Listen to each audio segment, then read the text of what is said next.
That is, I don't know, I guess I will say, because right now I am overdue for a solo recording, and I just haven't liked anything that I've recorded. I've written a bunch of material, and I use a Gibson Echoplex, the modern one that's a looper, and I have a bunch of stuff, but I have a sound apparently in my head that I don't know how to realize in this reality, and that thwarts me.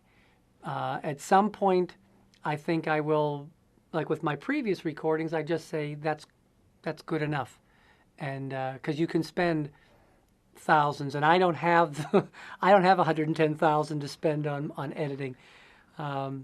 So what I tend to do is try to play it as perfectly as I'm able, which usually isn't very perfect, and allow myself 3 takes, because at the end of that I just am mush, and then I have to go home and make notes of what I think might fit, and then we patch it together. The problem that I have, and I think this is just my temperament, is I don't like a lot of choice. If you give me too many options, I become confused.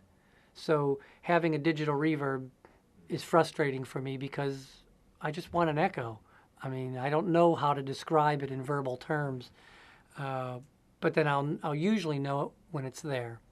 And so I just figure that a recording is sort of a snapshot at that time, and it's good and bad, and hopefully my technique has allowed me to produce the tone that is going to be good regardless of whether I played all the right notes.